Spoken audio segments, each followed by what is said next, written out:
We remain steadfast in our commitment in delivering local news that matters, stories that inspire, enriching the lives of Filipinos in the Philippines and across the globe. This is your GMA Regional TV. Buong puso para sa Pilipino. Ini ang GMA Regional TV Early Edition. Hi there mga puso, good morning! Bugtaw na, you're watching GMA Regional TV Early Edition. Adlaw kita sang Martes, September 12, 2023. Adrian, aga pakitagin sugalaw sang pagsaka naman sang presyo sang gatong.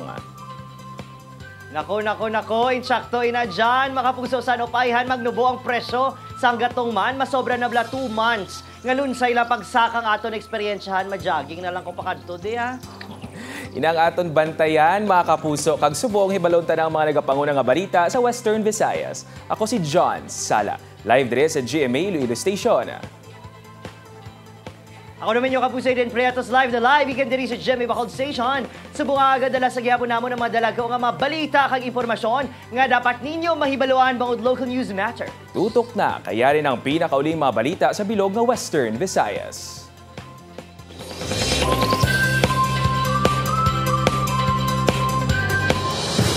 Aray balantayan, mga puso sa padayon nga pagpatuman sang price ceiling sa bugas, mga mangunguma nagahingyo sa gobyerno nga balansihon man ang presyo sang humay kag bugas.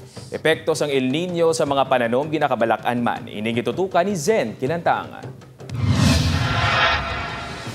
Nagapadayon ang tig-alani sa probinsya sang Iloilo. Diri sa Pavia, sinako nga palay ang patubas ni Manong Fel. Apang nabatyagan na sini ang epekto sang price ceiling sa bugas sa pagbarato sang humay. Gani panawagan sini sa gobyerno nga kuntani balansehon ang presyohanay sang humay kag bugas agud hindi madugangan ang pagpamerde sa mga mangunguma.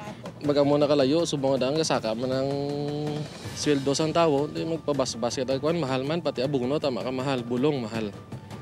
Ti sa presyo subong mo na ti tapos ang bugas sama kalayo gid man diferensya.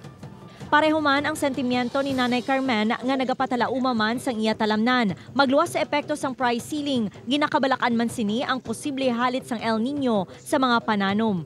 El Nino na amo naman ang gutom naman nga dako kumabot sa aton nga kung may El Nino nga na. Tama kapigado mo ang patubas. Wala pang mahibaluan kung tubtubsan o ipatuman ang price ceiling. Apang pasalig sang Department of Agriculture 6 nga may bastante nga supply sang bugas ang Western Visayas. More than sufficient po ang Region 6, ang kabuuan ng Region 6, lalong-lalo ng Iloilo.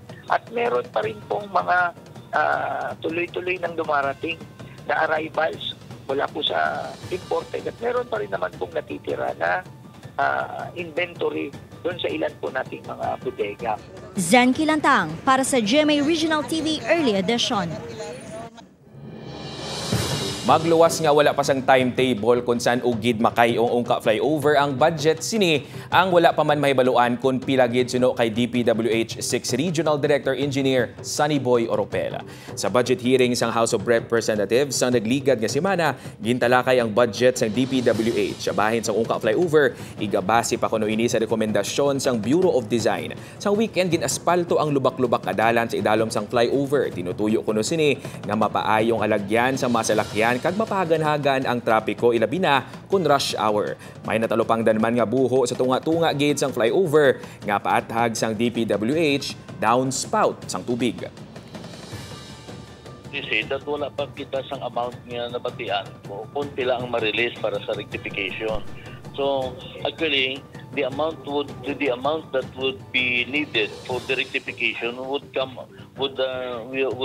from us sa regional office, considering na any recommendation made by the BOD, amo na nga aton basis ang aton nga estimate. O mga puso, hindi gid malipat-lipat, nagdangat sa 66 ka magpamilya nga ginalakipan sang 331 ka mga individual ang apektado sang sunog nga nagluntad sa Barangay 7 Bacol City Sabado sang gabi. 40 naman ka mga balay ang ginhalitan sang kalayo. 38 sa mga ining totally gutted samtang duha ang partially damaged. Ginapasuning at tinigang nga nalipatan o kung napabayaan ang gintunaan sang insidente. Plano karon sang LGU nga pangitaan sang relocation site ang mga nasunugan. Aminado naman ang BFP sa Bacolod City nga pagpanghangkat ang pagsulod sa lugar bangod makitid ang dalan tugas ang paglaksam sang pila ka pulian sa Alagyang. Basta may magluntad niya sunog sa mga informal settlers. Budlay ginakikitid-kitid ang dalan. Ini road nga makonsider mga kali. Pati mga tanggi nila dyan, nag-ulog, lalabaw mo na dyan. Hasta ka nagagamay ang dalan.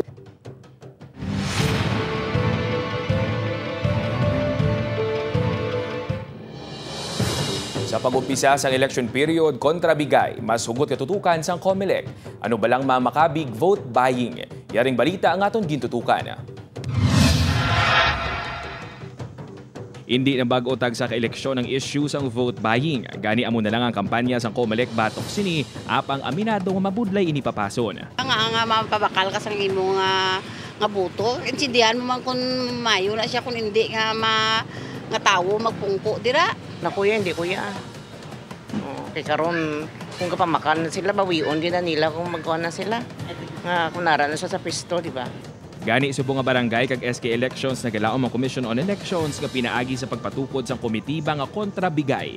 Matutukan kag mauntat naman ang vote buying. This time around, it will not only be an ad hoc committee but a permanent committee na to really address the problem on vote buying and vote selling. Sa madason nga semana igalunsar ang komitiba nga ginabugusan sang COMELEC, PNP, AFP, DepEd, DOJ kag iban pa nga mga ahensya sang gobyerno kaupod man ang multi-sectoral groups. Lakip sa mga makabig nga vote buying suno sa COMELEC ang paghatag sang kwarta o kun gamit sa mga butante kabaylo sa pagboto sang kandidato. Gaano sila ga-hire sila watchers no sa isa ka presinto. Tanan nga butante, watcher nila, ginagaan nila kwarta, bayad for services as watchers. When in truth, they're only allowed by law 2 watchers. So actually, this is actually vote buying. Even bali the carrying of around 500,000 pesos nga amount no, together with campaign material. So namin nadakpan kita sina, hindi tama failan kay wala balisang sini subong mayara na. Sa datos ng COMELEC Region 6, 147,963 tanan ang magapapili sa 64,816 ka mga posisyon nga ginalakipan sang 4,051 ka mga punong barangay kag SK chairman kag 28,357 ka mga kagawad kag SK kagawad sa Western Visayas. May 6,977,860 ka mga registered voters sa barangay kag SK election sa Oktubre 30 nga hiwaton sa 3,573 voting centers sa rehiyon. Suno sa COMELEC, yara sa 47,000 ang plano nga i-hire subong eleksyon, lakip na ang mga election supervisors kag staff agon masiguro nga mangin matawhay ang patigayunon nga pinili ay. John Sala para sa GMA Regional TV Early Edition. Kay aga pa mga pusogin patuman na subong aga September 12 sang mga oil company ang panibago nga round sang saka sa presyo sang gatong. Base sa datos sa gikan sa mga oil company, ang diesel ang nagsaka sang 40 centimos kada litro. Tag 20 centimos naman ang ginsaka sa kada litro sang gasolina kag kerosene. Ang pagsaka sang presyo ang ikanapulo na kasunod-sunod nga semana sa diesel kag kerosene samtang ikasyam sa gasolina.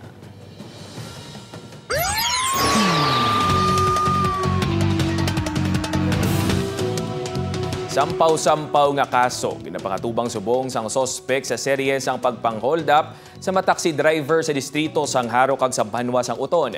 Si Kim Salinas nakatutok. Nagapabilin nga detain sa Haro Police Station kag nagapangatubang sang dugang nga mga kaso nga paglapas sa gun ban kag paghupot sang illegal nga droga si Reggie Marin. Ang 32 anyos nga sospek sa serye sang pagpang-hold up sa mga taxi driver sa distrito sang Haro kag sa Banwa sang Uton. Sang Sabado, ginpaidalo manini sa inquest proceedings sa kaso nga robbery hold-up. So subong, ang ginagawa naman natin file is ang violation niya sa gun ban, COMELEC gun ban, and then ang sa 9165 niya nga possession. Gintinguhaan sang news team nga makuhaan sang bahay ng sospek apang nagpamaliba din nga magpa-interview. Ang mga insidente sang pagpang-hold up ang nagtugarawan sang pagkabalaka sa pila ka taxi drivers. Da gabi may patay gito ya, subungan ni hold up lang, why man sila ginaano. Ti nakulbaan man ipay ti kon sirte mo gid na ya. Gapamili ko ya sir mo halimbawa bi kan ginasara ko na yung portahan bin ang bintana ang ginabuksan ko ya. Ginaklatis ko na yung sayro ko ya kung gabi. Pahanumdom sang kapulisan sa mga driver nga magdoble halong kag kung may pagduda sa pasahero, gilayon nga maghapit sa pinakamalapit nga estasyon sang pulis. Kim Salinas para sa GMA Regional TV Early Edition. Mga pugso, sa dugang nga balita, pilaso ng riders sa nakabunggo ang iyang motorsiklo sa van sa bahin sang Barangay Acuit, Barotac Nuevo sa Iloilo. Pilas sa ulo ang tiilang naagom ni Joseph Katanyag sang matumba ang motorsiklo sini. Gubaman ang atuba nga bumper sang van nga ginamaneho naman ni Rosward Balyares. Suno, sa Barotac Nuevo, isa rin sa syudad sang Iloilong van, samtang papuli naman si Katanyag sa Ilapulian sa Barangay Monpon. Suno kay Lieutenant Cedric Cruz, OIC sang Barotac Nuevo PNP, nagagawa sa investigasyon nga magdasig ang pagpadalaga ni Katanyag sa motorsiklo rason nga nakabunggo ini sa van pag-abot sa intersection. Ginapahayag nga yara man ini sa impluensya sa makahulubog nga ilim noon kag wala sang suksok nga helmet sang natabo ang among aksidente.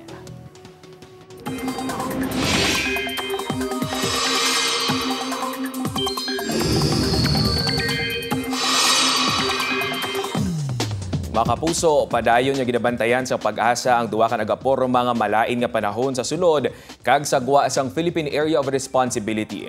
Ang unang nga LPA nakitaan 790 kilometers east, northeast ang Basco, Batanes. Samtang ang isa pagid yara sa 2,950 kilometers sa sidlangan sang extreme northern Luzon.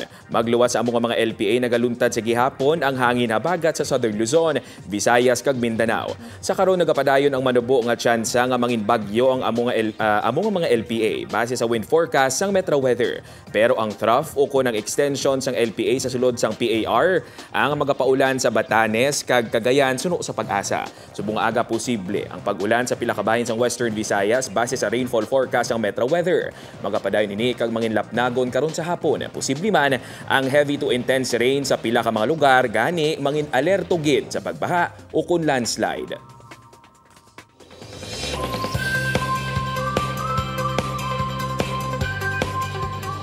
September 5, sininga tuig 2023, ginimplementar sa gobyerno ang price ceiling sa bugas. Para sa well-milled rice, hindi dapat magsobra sa 45 pesos ang kada kilo. Sa regular milled rice naman, 41 pesos kada kilo. Kung ang mando ginabiabi sa mga konsumidor, iniyangin kadismaya naman sa mga negosyante. Ang epekto kuno sini, kaperdihan para sa ila. Gani para hindi matamaan ang gobyerno magapanghatag sa financial assistance. Kaangot sa sininga balita, makaupod ta sa spotlight ang Regional Information Officer sa Department of Social Welfare and Development 6, si Attorney May Rago Castillo. Good morning, Attorney, kag welcome sa GMA Regional TV Early Edition. Good morning, John. Good morning sa tanan nga mga tumalantaw kag nag-follow sa Attorney, may timeline na bala kita sa distribution sang financial assistance sa aton mga rice trader?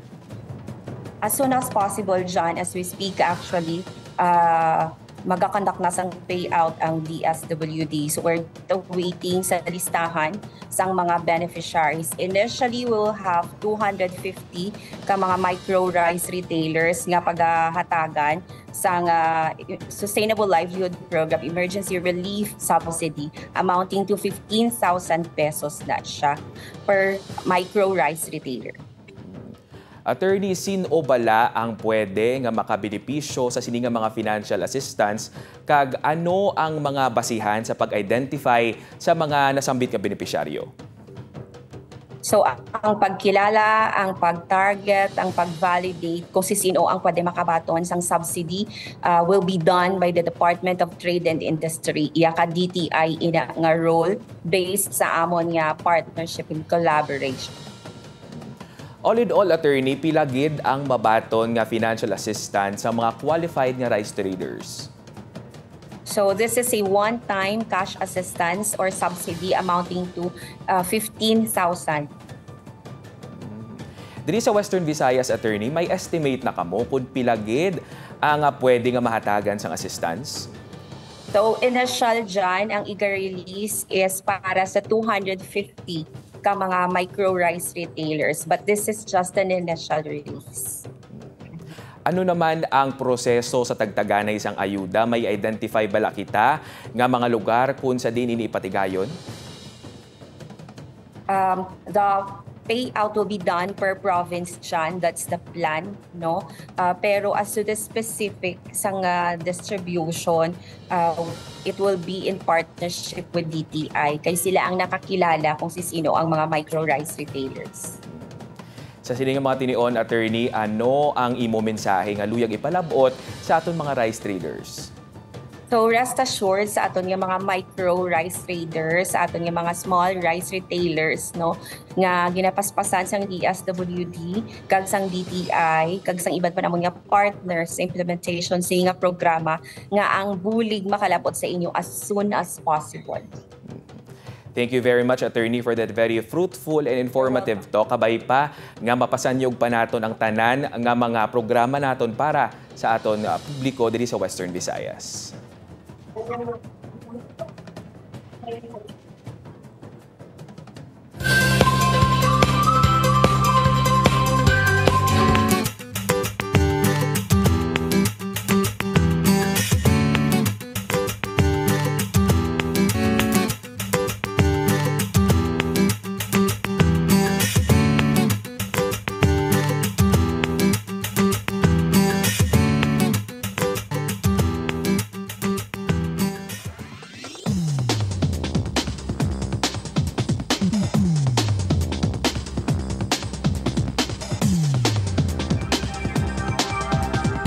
Ini ang GMA Regional TV Early Edition.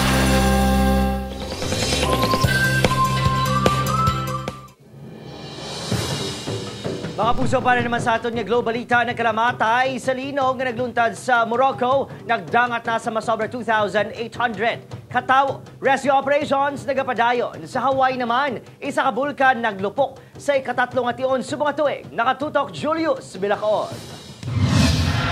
Nagdangat na sa kapin 2,800 sa analista nga patay tugas ang magnitude 6.8 nga linog nga nagtayog sa Morocco. Kapin naman sa 2,500 ang nagalasamaran. Padayon ang rescue operation sa mga natrap sa nagkalarumpag nga mga building. Problema naman sa mga survivor ang pagkaon, tubig kag ilistaran. Madamo na nga pungsod ang nagpadala sang rescue team sa Morocco.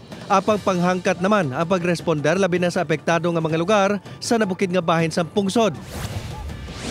Sa ikatlong ation subong tuig, liwat naman nga naglupok kag nagbugas ang lava ang Kilauea Volcano sa Big Island, Hawaii. Apisar wala ginakabig nga pamahog sa mga komunidad ang lava.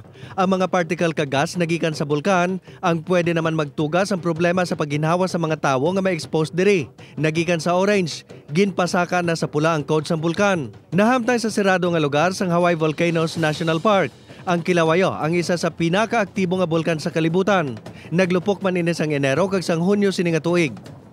Julius Bilacaol para sa GMA Regional TV, Early Edition. Mga puso, nagapadayon naman ang ginahimo nga mga tikang sa Macol City Local Government Unit na Marikawan ang malapnagon nga baha kasubong sa natabo sang nagiligad nga semana. Prioridad karon ang dredging operations nga makuha ang basura nga nagabara sa mga sapa nga nagatugas sa pagbaha sa downtown area, Bredco Port kag Patiman sa Banago. Sa monitoring sa Macol City RMO, magduwa sa basura nga nagabara, wala sang malutsan nga tubig ulan ang isa man sa kabangdanan sang baha ilabi na sa Barangay Sumag kag sa Barangay Singkang Airport. Duha ang nakita naton. So siltation, that is engineering job na siya, no? Palimpyuhan kag ikaw ng siltation sa mga mouth sang river. Then ang isa nga nakita is basura. So ginano ni Mayor ang tanan to nga ginkatuan namon nga they do have to make ilaman contribution. Ginalantaw nga posible linya sang kuryente ang gintunaan sang kalayo nga nagtuhaw sa isa ka building nga nagabaligya sa mga chandelier sa Diversion Road, Mandurriao sa Barangay San Rafael. Base sa investigasyon sang BFP, nagumpisa ang kalayo sa kwarto sa nauna nga panalgan. Nahamtang naman sa ikaduwa nga panalgan ang bodega sang baligyaan sang chandeliers. May pila pa ka mga traffic aid nga naga-duty malapit sa lugar nga nagresponde agad nga magbulig palong sang kalayo. Gilayon man nga nagresponde ang makatapo sang BFP. Nagdangat naman sa ginabulubanta 1.6 million pesos ang halit nga gintuga sang insidente. full implementation sang enhanced LPTRP sa syudad sang Iloilo, lauman sa madason pa nga tuig, mentras wala makumplay sa mga kooperatiba ang masobra 1,700 ka mga units sang modernized jeeps. Mga dalan nga labayan sang mga ruta, ginamat-amat na hawanan sang PSTMO. Yaring balita ang atong gintutukan.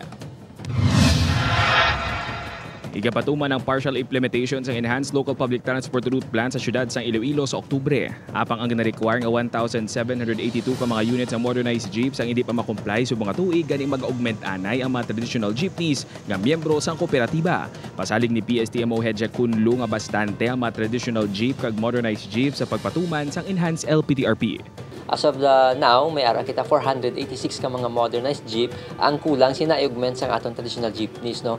That we have enough traditional jeepneys para mag-augment sa aton nga mga modernized jeep. Ginapananaw naman ni Kunlo nga sa madason pa nga tuig ang full implementation sa enhanced LPTRP sa diin lunsay mga modernized jeep nang magabiyahe sa syudad. Sa karon padayon ng information kag education campaigns ang PSTMO sa tanan nga mga sektor agud maka-adjust ang riding public.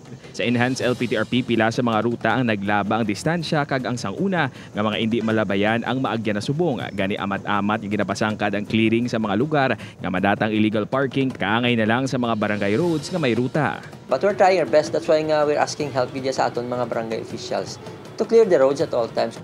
John Sala para sa GMA Regional TV Early Edition. Kabos ko no ay mga naritan sa pagbasa Bacol City nakabaton sang tagduha kilo nga bugas.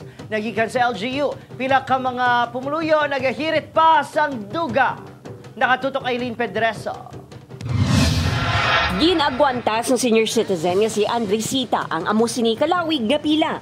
Nagapangyadi ini nga makakuha sang 2 ka kilo nga bugas salin sa Bacolod City LGU. Isa lang si Andresita sa rinibo nga mga naapektuhan sang malapnagon nga baha dala sang habagat sang nagliligad nga simana. Gani tuman ang kalipay sini sang nag-anunsyo nga may ayuda. Tigangon awat pa na iya nga may tigangon ka. Wala lang nga daan kami kaunon ginhawa na namon gani pangita para makal kami bugas. May pila naman ka mga benepisyaryo nga nagalaom nga magluwas sa bugas.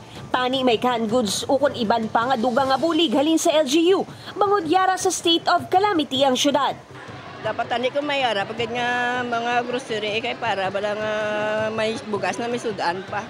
Aminado naman ang coordinator sang bulituhan nga pagpanghangkat ang pag-check sa master list kat precinct number. Rason nga may gamay nga pag-atrasara sa distribusyon. Nabudlayan gid sa subong ang mga precinct number. Kay ang ga-cater sa precinct number isa lang ka personnel. So dapat tani ang amon tani ginasuggest nga tani kung damo ban sila balang makater. Aileen Pedreso para sa GMA Regional TV Early Edition. Nagtipon para sa Online Slingshot 2023 ang pila ka practitioners, experts kag stakeholders sa pagpanguna sang Department of Trade and Industry sa syudad sang Iloilo. Tinutuyo sang conference nga maplanuhan ang mapamaagi agud himuon ang rehiyon bilang Healthcare Information Management System o kon HIMS capital of the world sa tuig 2028. Gitalakay sang pila ka dinapit nga bisita ang mga issue kag trend sa sektor sang healthcare kag kung paano ang maini masolusyonan. Ginpakigbahin man sang ang pila ka mga datos kung sa diin ginpakita ang rehiyon ang may isa sa pinakamadamo nga higher education institutions nga nagatanyag sang medical kag health-related courses. Inisuno sa DTI ang isa sa mga tikang agud mas mapadamo pagid ang oportunidad para sa mga healthcare workers. Our region's contributions to this sector have been nothing short of extraordinary. This sector is not just about numbers and statistics. It's about the lives we touch, the futures we shape, and the dreams we make a reality.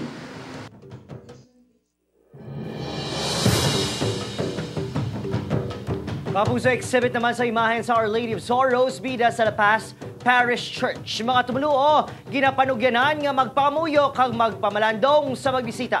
Nakatutok Kim Salinas. Talalupang doon ang ini nga mga masubo kag nagahilipiyon nga imahen sang Birhen Maria. Kung ikaw ang makatulok sang imahen, daw ka angay nga makabat sa ikaw sang tuman kakasubo. Apang suno sa presidente sang Cofradia de la Virgen Maria Panayo kon CVMP, simbolo ini sang kapakot sa tunga sa mga pagtilaw sang kapuhi. To look at the Virgin Mary as a sorrowful mother, but however, be inspired by the strength that she possessed during that time that her son was sentenced and condemned to death. Para kay Nanay Elizabeth, deboto ni Birhen Maria, nagkakakuha ang iya problema kung ini siya ang magbisita sa mga imahen. Damo ako sing mga problems sa akong pamilya, sa akong bilang isa ka katikista, dila akong strength. So ma-cope-upan ko o kung ma-solve akong problema, kung mag-visit ako sa ilang images, mag-prayer, mag-attend ko mass sa ilang feast. Makitaan ang 23 ka mga imahen sa Our Lady of Peace and Good Voyage Parish sa La Paz sa Iloilo City bilang kabahid sa exhibit nga Lagrimas de Maria o kon Our Lady of Sorrows. Nagsugod ang exhibit sang Setyembre 5 kag magatakop sa Setyembre 16. Bukas ini sa publiko las 7 sang aga tubtob las 7 sang gabi. Ini na ang ika-4 nga tuig sa pagpatigayon sang aktibidad. Panugyan sang CVMP sa mga magabisita sa exhibit nga dapat magkadto sa tuyo nga magtahod, magpangamuyo kag magpamalandong sa kasakit ni Maria. May ara sila sang kopya actually, they can search the day-to-day novena for Our Lady of Sorrow for them to reflect also. So basically to visit, to venerate, and to pray. Natala na ang kapistahan sa Our Lady of Sorrow sa Setyembre 15 sa La Paz Parish Church. Kim Salinas para sa GMA Regional TV Early Edition.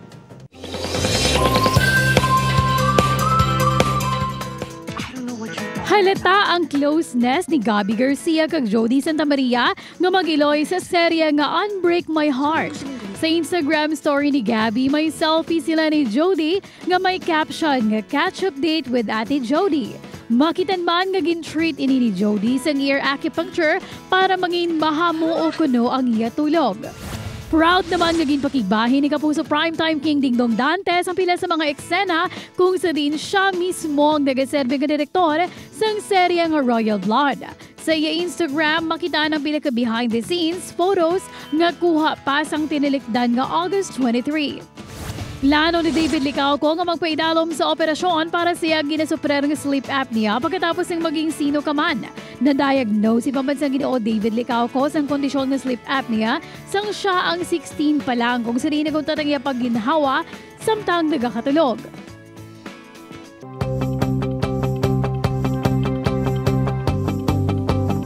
John, mga puso, hindi lang sa mga rice trader kundi para sa tanan. Ang anuman nga bulig ang ginahatag dako nga bagay, ilabi na gid sa mga nagakinahanglan. Insaktoy na Adrian sinugani sa American author nga si Steve Maraboli. A kind gesture can reach a wound that only compassion can heal. Madamo sa mga sirkumstansya nga nagatugas ang kabudlay sa aton mga kapuso nga dapat tatalupang doon. Wala sang kaso kung gamay man o kung dako. Bastang importante, halin sa kabubuton. Salamat gid sa pagtutaw diri samon sa GMA Regional TV Early Edition. Updahan nyo kami halin Lunes, tub Biyernes. May minyong malantaw aton nga episode sa www.gmaregionaltv.com kag mag-subscribe sa aton official YouTube channel GMA Regional TV. Ako si John Sala. Kao naman si Eden Prietos, bugo sa puwersa para sa mas dako nga misyon kag mas masangkad nga pagserbisyo sa pungsod.